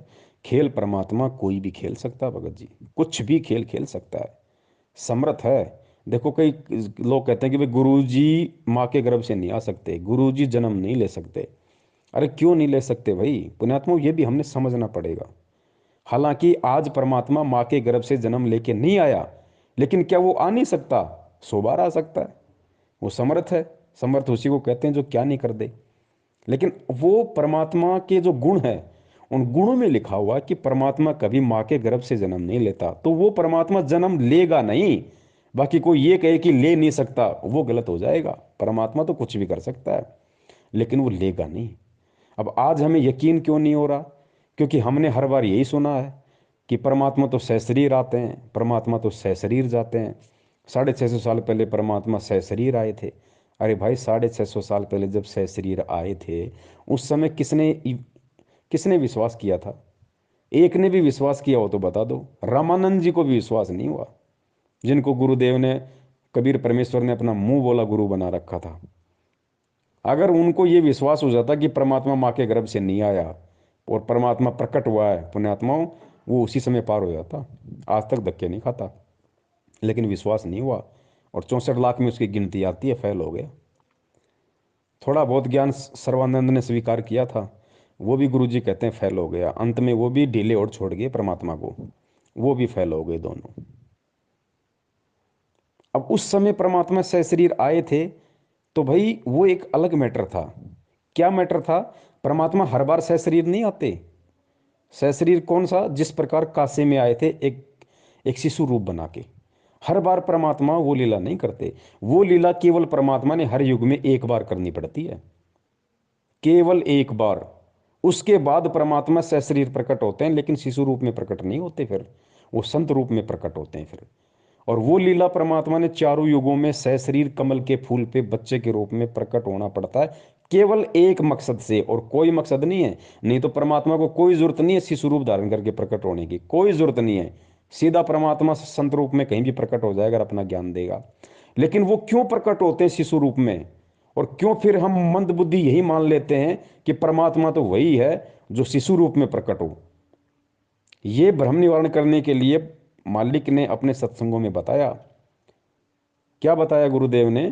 कि चारों युगों में केवल एक एक बार परमात्मा को शिशु रूप में किसी भी तालाब में विकसित कमल के फूल पे प्रकट होने की लीला इसलिए करनी पड़ती है क्योंकि परमात्मा के इस प्रकार से प्रकट होने की रचना वेदों में लिखी हुई है कि परमात्मा कमल के फूल पे शिशु रूप में प्रकट होता है। अगर परमात्मा वेदों में लिखी गई उस बात अनुसार यदि एक युग में एक बार ऐसी प्रकट होने की लीला ना करे, तो खुद उस परमात्मा के वेद झूठे साबित हो जाते हैं। इसलिए अपने द्वारा वेदों में लिखी गई उन बातों को सत्य साबित करने के लिए परमात्मा ने शिशु रूप में प्रकट होना होता है, अन्यथा परमात्मा को कोई आवश्यकता नहीं बच्चे के रूप में कमल के फूल पे प्रकट होने की, कोई जरूरत नहीं उस परमात्मा को। तो पुण्यात्माओं, हमने हमारे मन में वहम को निकाल देना है कि असल में कबीर परमात्मा तो वही होता है जो शिशु रूप में प्रकट होता है, जो सशरीर ऊपर से आता हुआ किसी को दिखाई दे, वही भगवान होता, नहीं तो और भगवान हो ही नहीं सकता। तो इसका भ्रम निवारण गुरु जी ने इसलिए किया कि वो खाली वेदों में लिखी हुई इस बात को सत्य साबित करने के लिए परमात्मा ने ऐसा करना पड़ता है, और कोई रीजन नहीं है। बाकी तो परमात्मा जब चाहे जैसे चाहे कहीं भी प्रकट हो जाता है। जैसे 8 सितंबर 1951 को इस तरीके से आज प्रकट हुए, और ठीक इसी तरीके से आज से 250 350 साल पहले गरीबदास जी महाराज जी के रूप में प्रकट हुए। गरीबदास जी महाराज जी तो इसी तरीके से जाट जाट परिवार में आए थे। लोगों को तो ये लग रहा था ना कि रानी माँ के पेट से आए हैं, रानी माँ के पेट से आए हैं। बलराम जी उनके पिताजी हैं, गांव उनका छुडानी है। किसने भगवान माना, लेकिन कैसी कैसी लीलाएं की परमात्मा ने। और जब शरीर छोड़ा तो कैसे छोड़ा परमेश्वर ने, अस्थियां नहीं मिली उनकी। बाद में रोए गांव वाले, परिवार वाले, ओहो ये तो भगवान थे, इनका तो तेज पुंज का शरीर था, इनका तो शब्द स्वरूपी था, उनकी अस्थियां नहीं मिली। और परमेश्वर वहां से और फिर सहारनपुर में जाके प्रकट हो गए उसी रूप में जिस शरीर को लोगों ने 5 तत्वों का मान के उसको जला दिया था, अग्नि को सवा कर दिया था, जिसका नामो निशान मिटा दिया था। उसी शरीर में, उसी उम्र में, जिस उम्र में परमात्मा ने छुड़ाने में अपना शरीर छोड़ा था, उसी उम्र में, उसी रूप में परमात्मा सहारनपुर में प्रकट हो गए। और 35 साल तक चिड़ी के बाप को हवा नहीं लगी कि गरीबदास जी महाराज जी वहां हैं। और जैसे 35 साल बाद उन्होंने सहारनपुर में वो शरीर छोड़ा, उसके बाद जब वो सहारनपुर वाले वहां गए कि भाई उनको बता तो दे महाराज जी ने शरीर छोड़ दिया, भाई अंतिम संस्कार यहाँ करें या वहां लाएं छुड़ानी में। तो गुरु जी बोले, वो जब वहां गए तो लोगों ने कहा भाई तुम क्या बात कर रहे हो, महाराज जी तो 35 साल पहले शरीर छोड़ गए, ये देखो इनका ये बना हुआ है, इनका ये स्थान बना हुआ। तब लोगों की आंखें खुली, भाई ये तो परमात्मा था, भाई ये तो कुछ भी लीला कर सकता है। तो पुण्यात्माओं, धोखा मत खाओ, वही कबीर परमात्मा या वही गरीबदास जी महाराज आज हमारी आंखों के सामने हमारा गुरु बन के बैठा हुआ है। क्या हम भी इनको उसी समय परमात्मा मानेंगे जब इनकी अस्थियां नहीं मिलेंगी, या ये कहीं और जगह हो जाएंगे प्रकट, या वैसे ही कोई खेल करेंगे शरीर छोड़ने के बाद, क्या तब ही हम इनको परमात्मा मानेंगे? लेकिन उस समय मांगने का फायदा क्या? अरे उस समय भगवान मानने का फायदा क्या फिर, जब हमारे हाथ से ही डोर निकल जाएगी। आज उनका छुड़ाने में मंदिर बना हुआ है, आज लोग उनको परमात्मा मान के पूज रहे हैं, लेकिन फायदा क्या? परमात्मा मान के अगर उस समय पूछते, जिस समय गरीबदास जी महाराज जी ज्ञान सुनाया करते थे, जो भी मंत्र दिया करते थे, उस समय यदि उनकी सेवा करते, उनकी चरण सेवा करते, उस समय यदि उनके ज्ञान को सुनते, आधार बनाते, जीवन में उतारते, तो कुछ काम आता। आज उनको परमात्मा परमात्मा कह रहे हो, लेकिन फायदा क्या? आज तो उनके नाम से केवल धर्म को लोगों ने धंधा बना दिया। तो पुण्यात्माओं, जो गलतियां आज से पहले हमने कर दी, पुण्यात्माओं वो गलतियां अब हमने नहीं करनी। कोई बात नहीं, आप सभी सत्सयोग भाई बिल्कुल भी चिंतित ना हुआ करो। सबसे पहले तो आप ये खुशी मनाओ कि 20 लाख की संगत में से परमेश्वर ने केवल आप पुण्यात्माओं पे अपनी विशेष मेहर बख्श रखी है, जो आप सत्सेवक भाई बहनों के नाम से जाने जाते हो। विशेष दया दृष्टि परमेश्वर की, जो आप लोगों को परमेश्वर ने ज्ञान योग खोला। वरना इस दास को, ये दास जो बातें बोलता है गुरु जी के ज्ञान आधार से, वो भी आपके समझ में नहीं आनी थी। जिस प्रकार मैनेजमेंट के पीछे लगे हुए लोगों के समझ में नहीं आ रही, आपके भी नहीं समझ में आनी थी। लेकिन परमेश्वर ने दास के साथ साथ आपके अंदर भी वो सॉफ्टवेयर डाल दिया, जिस कारण से मैं बोल पा रहा हूं और आप सुन पा रहे हो और उन बातों को स्वीकार कर पा रहे हो कि वास्तव में हमारा भगत भाई जो बातें बोलता है हमारे गुरु जी के ज्ञान के अनुसार है। हमारे गुरु जी के ज्ञान से बाहर एक भी बात नहीं है। अरे मैनेजमेंट वाले भी तो हमारे गुरु भाई हैं, उनके पीछे लगे हुए लोग भी तो हमारे गुरु भाई हैं, गुरु जी का परिवार भी तो हमारा गुरु भाई है। फिर वो इन बातों को क्यों नहीं स्वीकार कर रहे? उनके अंदर ये बातें क्यों नहीं समा रही? क्योंकि उन पे परमात्मा की विशेष रजा नहीं है। और विशेष रजा परमात्मा जब करते हैं जब जीव के भक्ति संस्कार मजबूत होते हैं। तो सबसे पहले तो ये शुक्र मनाओ कि परमेश्वर का आप और हम सभी सत्सेवक भाई बहनों पे विशेष दया है, और हमने कोई भी त्रुटि करने से बचना है। हमने परमेश्वर के ये प्रेम और एकता का जो मार्ग है, इसमें प्रेम और एकता बनाए रखनी है। चाहे हमें कोई पवन ठग कहे, चाहे हमें कोई पवन गुरुद्रोही कहे, हमें कुछ भी कहे, कोई कुछ भी कहे, हमने यही सोचना है कि जो भूमिका हमारे परमात्मा ने एक भगत के रूप में करके दिखाई है। हमारे गुरुदेव संत रामपाल जी महाराज जी को लोगों ने ठग कहा, पाखंड कहा। गांव गांव में सत्संग करने जाते थे, लोग उनको गालियां निकालते थे, पत्थरों से मारते थे। पता नहीं परमात्मा ने 2-2 बार जेल गए, आज भी जेल में है। रोहतक जेल में परमात्मा ने पूरी जेल में स्टाफ उनसे झाड़ू निकलवाया करता था। आज परमात्मा 30 या 35 रुपये पर डे तनख्वाह में और एक बागवानी का काम कर रहे हैं, कैदी नंबर 1005 बन के रोहतक वहाँ पे हिसार जेल में। परमात्मा को लोगों ने कितना भला बुरा कहा, मालिक ने किसी को उप तक नहीं कहा। पाखंडी रामपाल कहा, ठग रामपाल कहा, हिंदू धर्म का विरोधी कहा। क्या परमात्मा ने किसी को उप तक कहा? मालिक को पता था किसको कहूँ, सब मेरे बच्चे। तो भाई हम किसको कहें? सब हमारे भाई बहन है, सब हमारे गुरु भाई बहन है। अगर एक गुरु भाई बहन अगर हमें अज्ञानता में ठग कह रहा है, अगर हमें गुरुद्रोही कह रहा है, तो क्या दिक्कत है? उस भाई या बहन के कहने से हम गुरुद्रोही या ठग थोड़ी हो जाएंगे। ठग हम उस दिन होंगे जिस दिन हम ठगी करेंगे, उससे पहले हम ठग नहीं होंगे। कल को अगर आपको या मुझे कोई कह दे कि पवन मुख्यमंत्री, पवन मुख्यमंत्री, बताओ, हमें बताओ, 20 लाख की BMW में बैठा के विधानसभा में कौन ले जाएगा? कोई नहीं बैठाएगा हमें। तो जब उनके मुख्यमंत्री कहने से हमारे को कोई मुख्यमंत्री नहीं मान लेगा, तो उनके ठग और गुरुद्रोही कहने से बताओ हम ठग और गुरुद्रोही कैसे हो जाएंगे? तो पुण्यात्माओं, हर हाल में हमने, क्योंकि गुरुदेव ने खुद एक भगत की भूमिका की है, और भगत की भूमिका गुरुदेव इसीलिए करके दिखाते हैं ताकि परमेश्वर के बच्चे उनसे सीख ले सकें, उनसे शिक्षाएं ले सकें कि भाई मेरे गुरुदेव ने इस तरीके से किया है, जब तक मैं ऐसा नहीं करूंगा मेरी भक्ति मार्ग में, तब तक मैं सफल नहीं हो सकता। आज लोग छोटी छोटी बातों को लेकर गुरुदेव से दूर हो जाते हैं। छोटे छोटे कोई दुख, कोई कष्ट, कोई परेशानी आ जाती, हम गुरुदेव से दूर हो जाते हैं, मन में दोष पाल लेते हैं। अरे गुरुदेव ने देखो क्या किया, गुरुदेव का संघर्ष देखो, पूरा जीवन देखो परमात्मा का। 1994 से परिवार उनको त्यागना पड़ा, लोगों का गालियां उनको खानी पड़ी, मार उनको खानी पड़ी पुलिस वालों की, जेल उनको जाना पड़ा, घर उनका उजड़ गया। संत का घर उसका आश्रम होता है, संत का पूरा परिवार उजड़ गया। संत के बच्चे जो होते हैं, संगत जो होती है, वो उनका असली परिवार होता है। तो घर उस परमात्मा का उजड़ गया, बच्चे उस परमात्मा के उजड़ गए। ऊपर से हरियाणा सरकार ने 28 करोड़ रुपए का जुर्माना उनके ऊपर लगा रखा, और 6 साल से परमात्मा जेल में बैठे हुए हैं। जेल में क्या सुख सुविधा मिलती है, कैसा खाना मिलता है, कैसे लोग आपस में बर्ताव करते हैं? गुरु जी को कोई भगवान थोड़ी मानता है जेल में।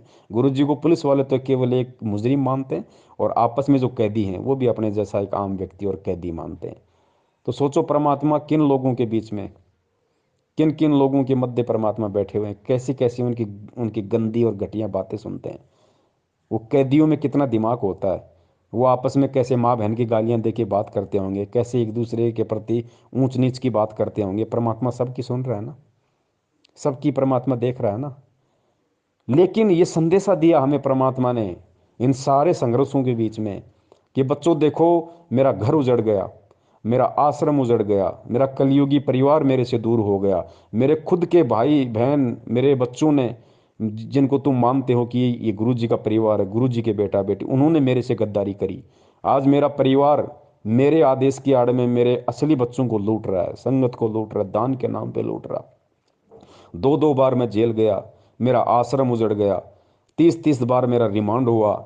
लेकिन बच्चों, मैंने अपने कबीर भगवान से एक सेकंड के लिए भी, एक क्षण के लिए भी अपने ध्यान नहीं हटाया। मैंने अविश्वास प्रकट नहीं किया कि मेरे साथ इतने जुल्म हो रहे हैं, मेरे साथ इतनी ज्यादतियां हो रही हैं। अरे 1 साल हो जाए, 2 साल हो जाए, चल जाए, 2-2 बार जेल, मेरे 3-3 मेरे आश्रम उजड़ गए, मेरे ऊपर ऐसे ऐसे झूठे लालछन लगा दिए गए, देशद्रोह जैसा मेरे ऊपर मुकदमा लगा दिया गया।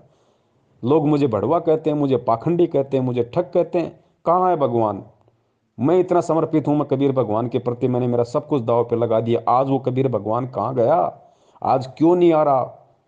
पुण्यात्माओं, एक सेकंड के लिए भी गुरुदेव के मन में ये बात नहीं आई, और यही आज सबसे बड़ा उदाहरण परमात्मा पेश कर रहे हैं कि बच्चों, जिस प्रकार इतना सब कुछ होने के बाद भी जो तुम सहन भी नहीं कर सकते, जो मैं कर चुका हूं, और जो मैं आज सहन कर रहा हूं, वो तुम कभी जिंदगी में सहन भी नहीं कर सकते।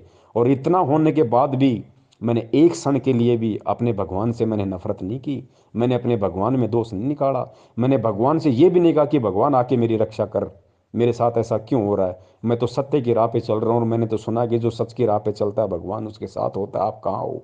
एक सेकंड के लिए परमात्मा के मन में ये नहीं आया। तो पुण्यात्माओं, जब भगत की भूमिका में परमात्मा हमें इतना सब कुछ करके दिखा रहे हैं तो हमने भी उसी स्थिति में आज रहना पड़ेगा।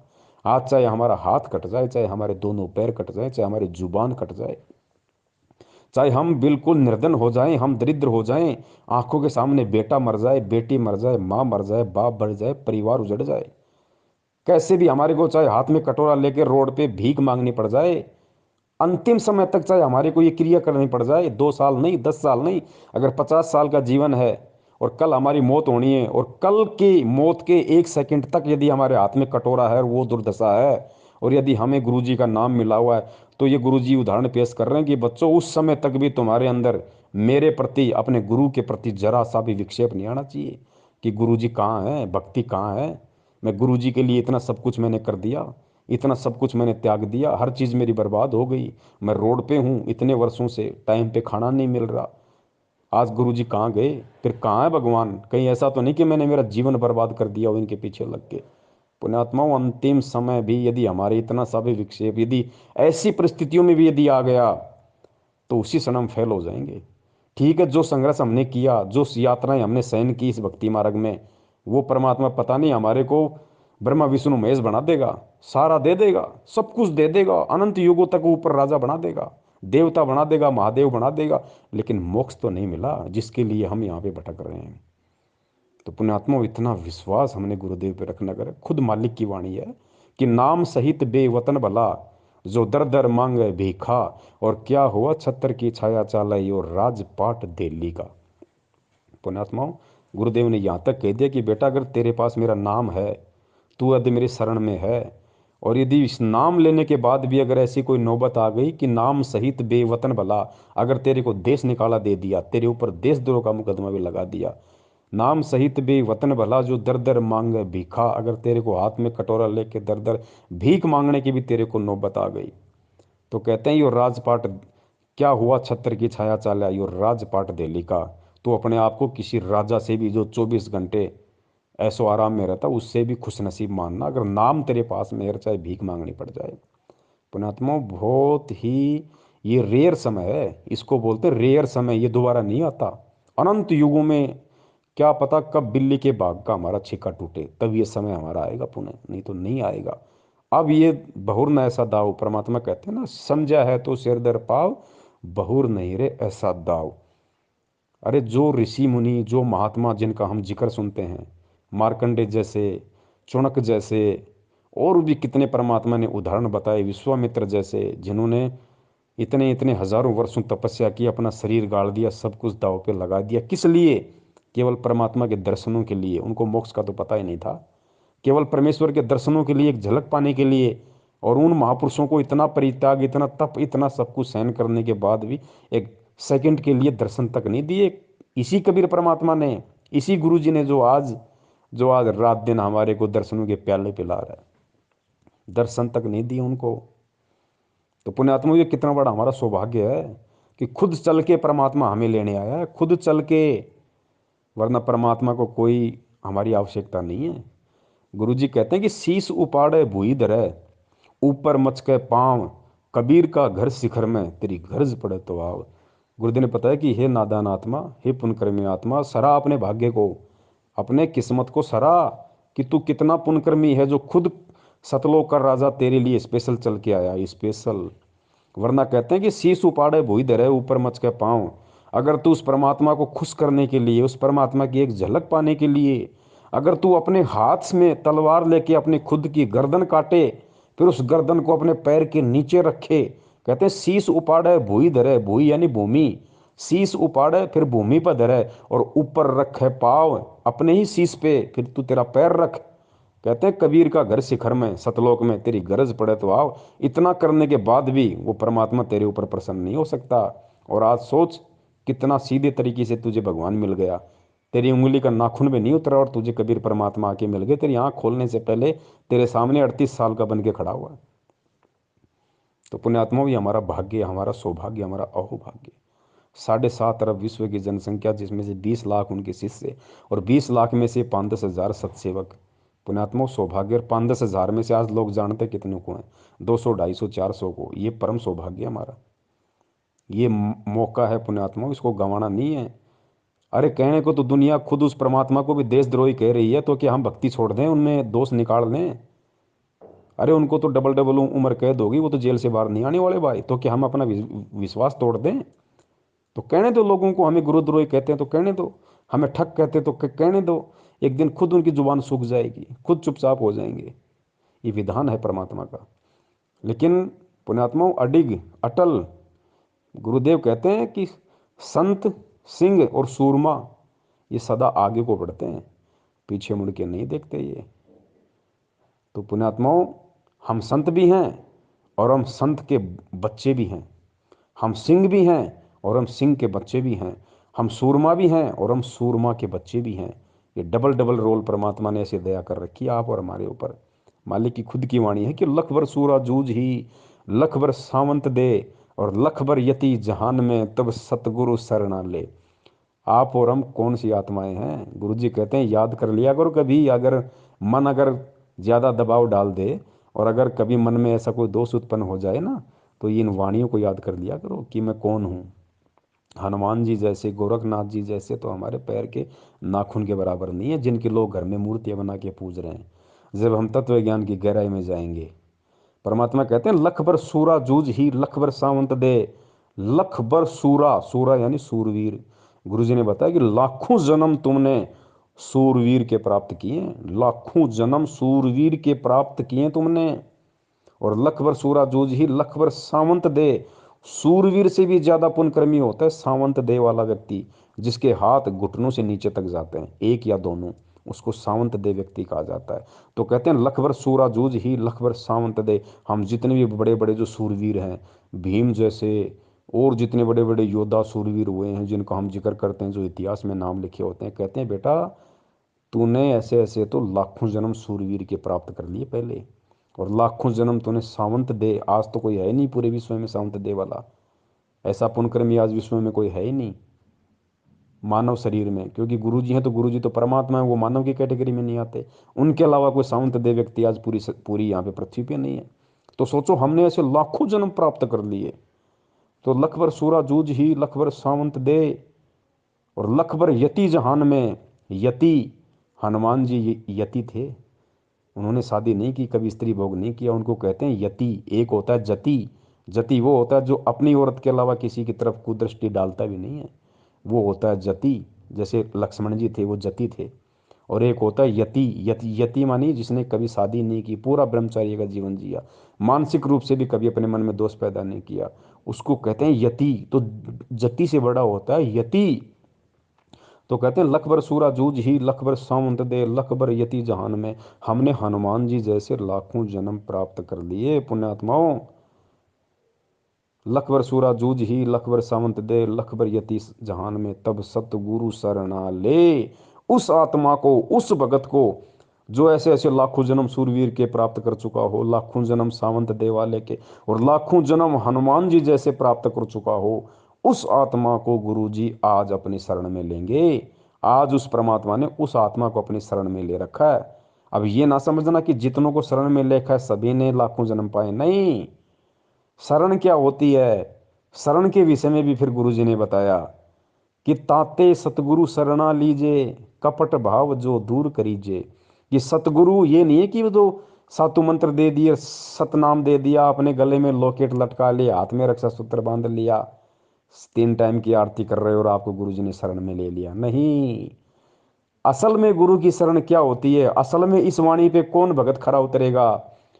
कहते हैं ताते सतगुरु शरण लीजिए, उसको सतगुरु शरण में लेता है। कपट भाव जो दूर करीजिए, जो भगत अपने दिल से, अपने मन से, अपने आत्मा से, अपने हृदय से ये कपट भाव दूर कर देगा। कौन सा कपट भाव?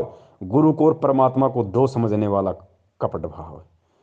कबीर परमेश्वर को, और जिस गुरु रूप में वो कबीर परमेश्वर उसको मिला है, यानी गुरु और परमात्मा को दो समझने वाला, जब तक उसके हृदय में, उसकी आत्मा में छल रहेगा, ये कपट रहेगा कि गुरु अलग है, कबीर परमात्मा अलग है। गुरु तो कबीर जी का प्रतिनिधि है, उनका भेजा हुआ संत है, मेरे जैसा इंसान है, माँ के जन्म से माँ के पेट से जन्म लेके आया, बाद में कबीर परमात्मा मिल गए, ज्ञान दे दिया, गुरु बना दिया, नाम देने का आदेश दे दिया। कहते हैं जब तक ये कपट तेरे अंदर से नहीं निकलेगा, जब तक तू उस कबीर को और गुरु को एक नहीं मानेगा, कि कबीर के भक्ति मार्ग में कबीर के अलावा कोई दूसरा गुरु होता ही नहीं, हो ही नहीं सकता। कहते हैं जब तक ये छल कपट तेरे अंदर से नहीं निकलेगा, तब तक तू सतगुरु की शरण में नहीं गिना जाएगा।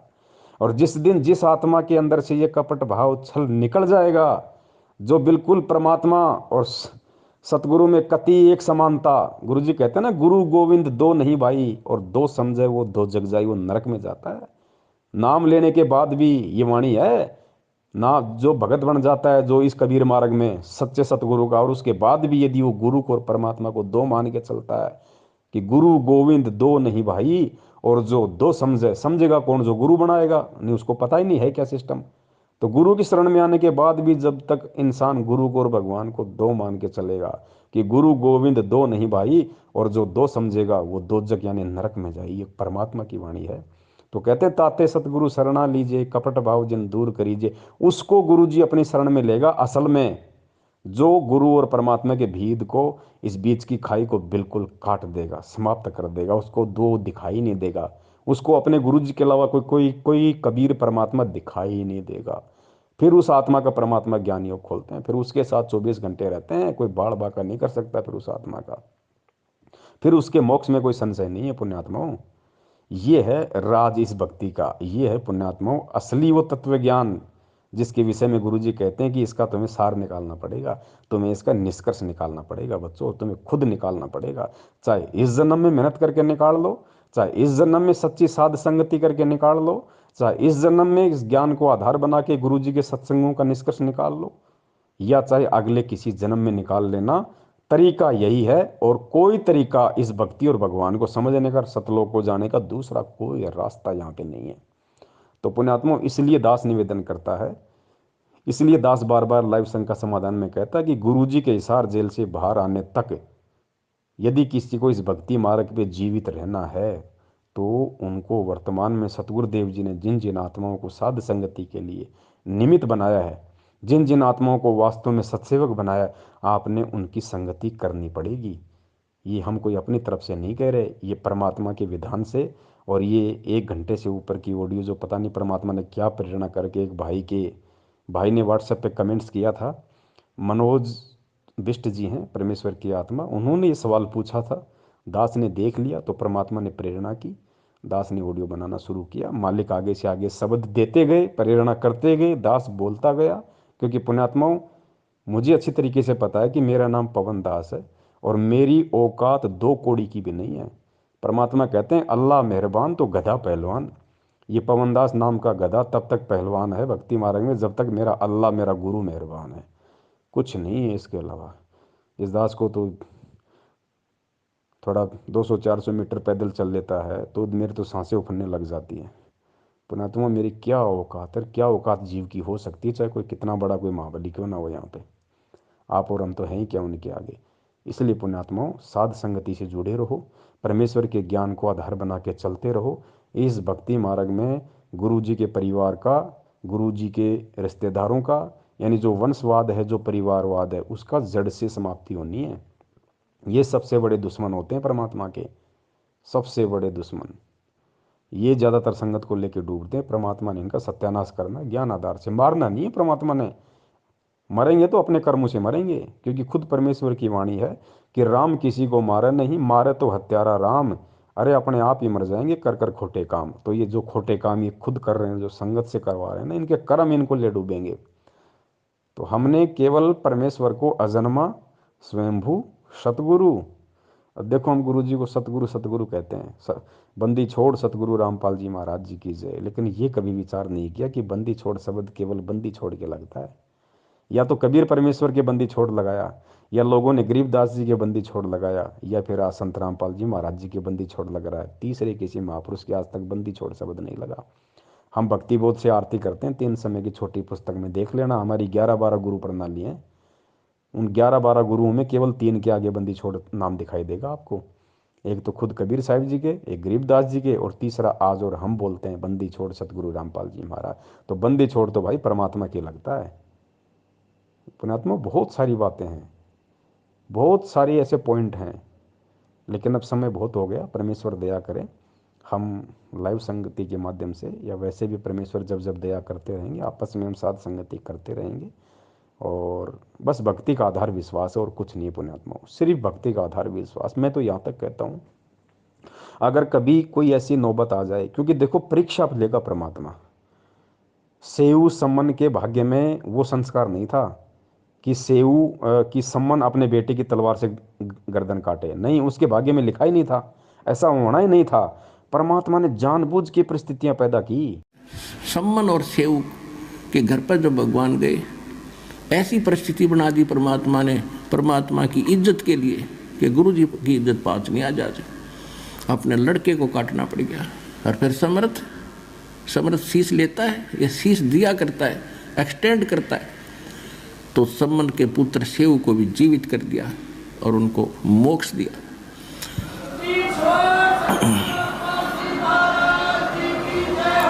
तो इसको कहते हैं नुक्ते ऊपर रिझ जाएगा रे, करोड़ कर्म जल जाए तुम्हारे। फिर हमारी एक गलती है जो सम्मन ने कर दी। उसने क्या गलती की?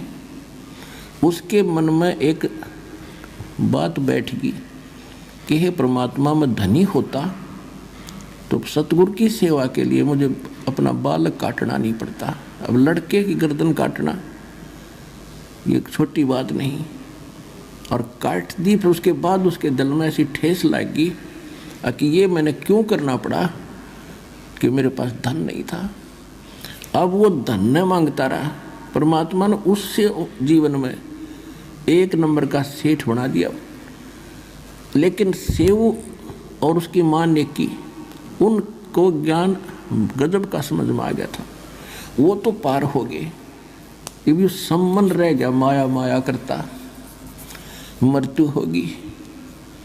अगले जन्म में ये नौ शेरवान नाम के एक शहर में नौ शेर खान नाम का राजा बना, बादशाह बन गया, क्योंकि इतना दान सेक्रीफाइस कर रखा था। जब घना धन मालिक ने दिया, इसने डिट के फिर भी दान किया था, उस दान के प्रतिफल में यो बादशाह बन गया।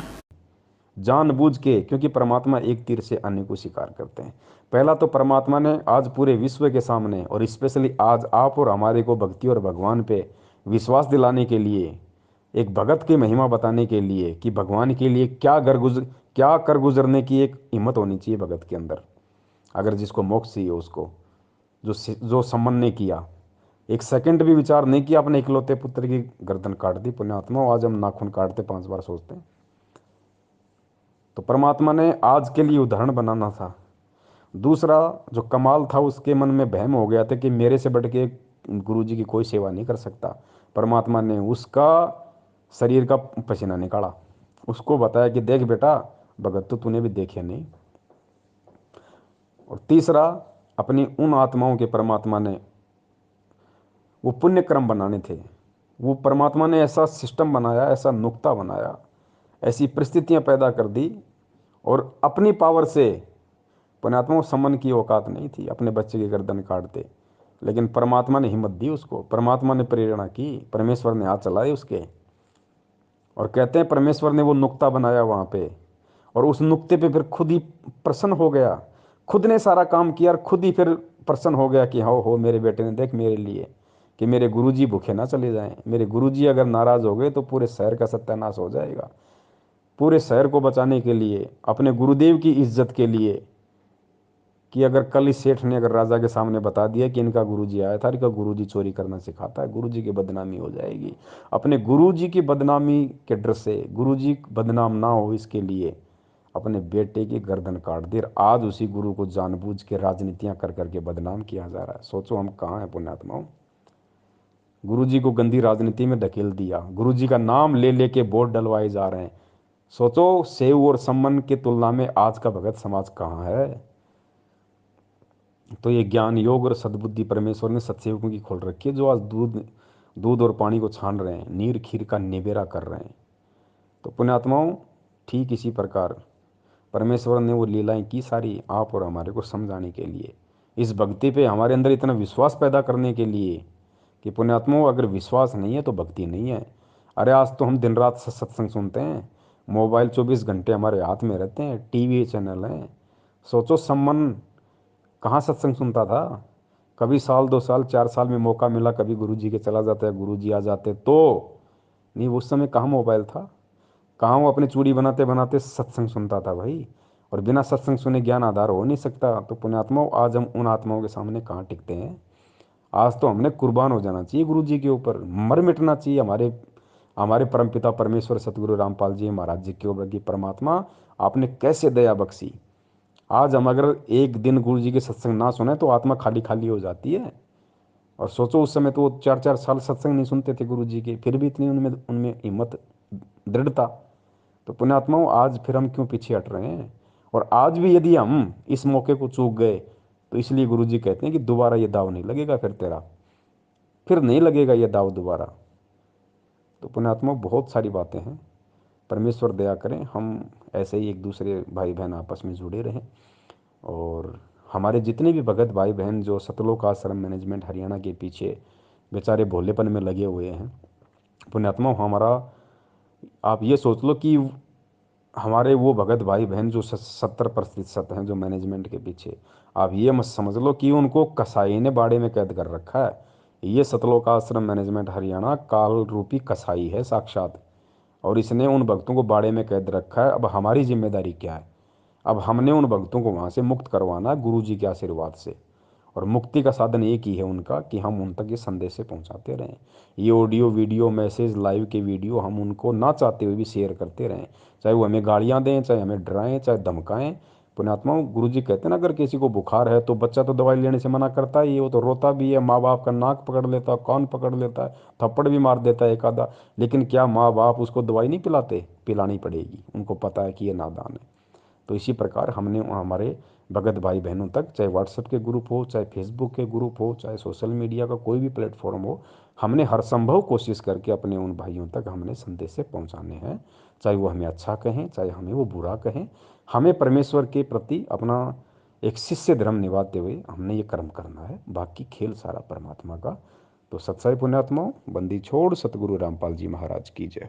तो यहाँ महाराज गरीबदास जी कहते हैं कि भाई इतनी बात समझ के भी जय तेरा पल्ला नहीं पड़ती, फिर तब तेरी मर्जी। गरीब सतगुर मिले तो क्या करे, अंदर बाद विवादे, सिर जम डंडा खात हैं, चाहे करोड़ मिलो भावे साध। के सतगुरु गुरु मिल भी जावे और या बात फिर भी पल्ला नहीं पड़े तो के करे बेचारा। गुरु वो कह सका है भाई, रो सका है, बता सका आपको, बाकी इस पर अमल करना तो आपके भाग की बात है।